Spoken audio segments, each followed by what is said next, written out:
Hello, this is my second instalment of fretless bass exercises, and what I'm going to talk about today are octaves and just a few little exercises that you can do using octaves that helps with your tuning and your muscle memory with the left hand.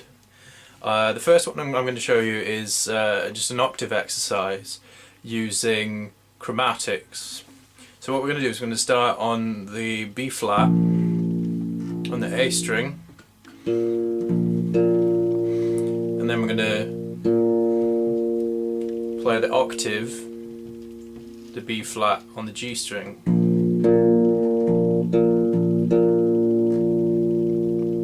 Okay? And we're going to move our way up.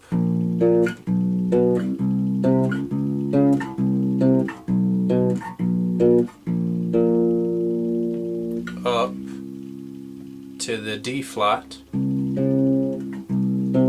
down to the C,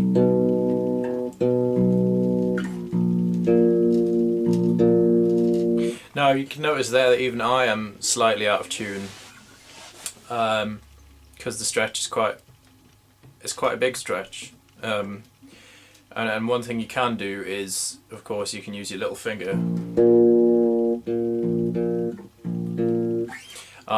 to do that, and basically the right hand for that is just one finger per string, so boom, bum, bum. So your first finger on the A string and your second finger on the G string, and yeah.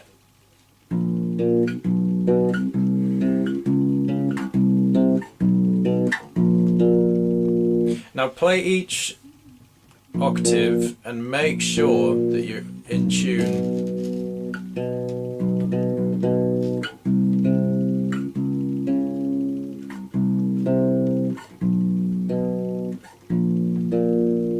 Now the reason I'm doing it so far down the neck, there's two reasons really.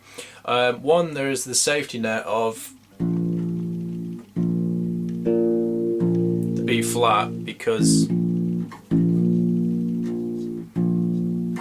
it's right at the bottom of the neck.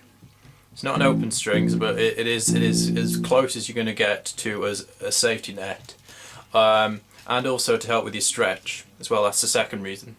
Stretching your fingers, because I don't know if for those of you who have been playing fretless for a while, you probably noticed this change, is that there is a slightly bigger stretch compared to, I mean, this is a jazz neck. Compare this to a fretted jazz neck. There is a slightly larger stretch, and that, of course, is very distinctive at the bottom of the neck. Okay, so that's one exercise, a chromatic exercise, and then another exercise that that you can use is using an open string and then going from an open string to the B. So what we're going to do is we're going to do the A string and then the octave on the G string with your first finger, and then to the B,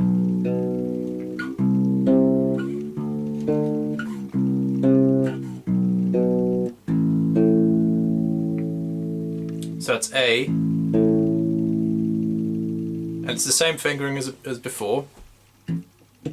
First finger on the A string, second finger on the G string. Okay? To the B, then to the C.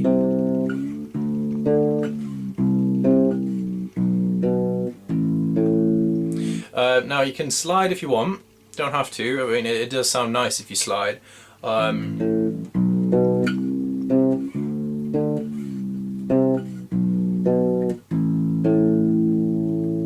And again, it's just a simple exercise to check your tuning and your finger placement. But another thing that you could do, once you're comfortable with that, is try doing it with your eyes closed or doing it with the lights off.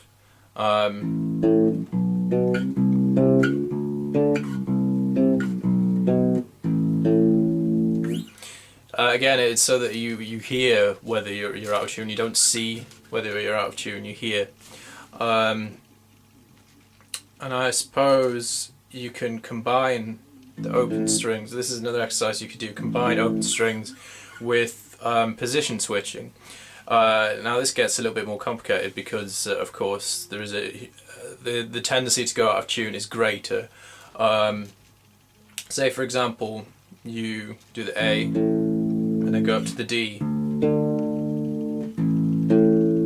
So it's the A and the D on the A string and the octave on the G string.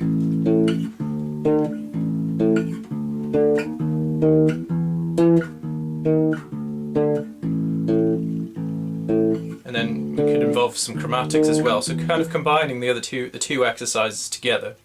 So it's the A, D,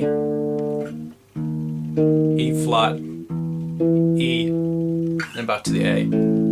Okay? I'll play that again.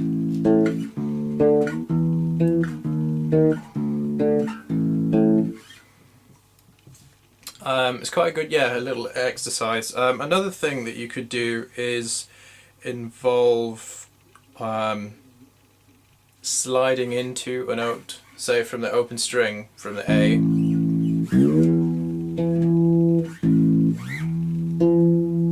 Just practice that. This is a slide to the E on the A string.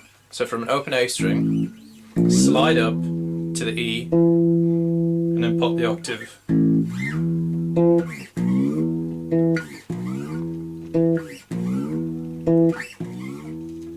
And just practice that. Again, it's getting your fingers used to the positioning for the octave, because it decreases as you go up the neck and increases as you go down the neck. Okay, that's a very simple kind of idea, and again you can use that on other strings as well. It doesn't have to be with octaves. You could do that with the D string and do it with fifths. If I do it on the D and then go up to the A, you can do that with different intervals. So for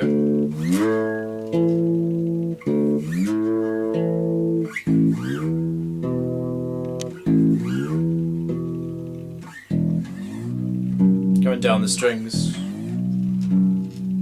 just a very simple exercise.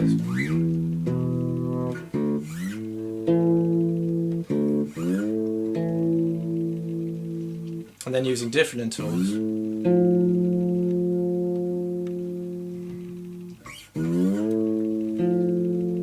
Say augmented fifth.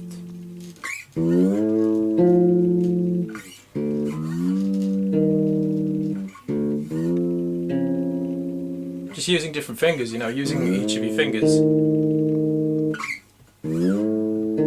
Flat fifth, dominant fifth, augmented fifth.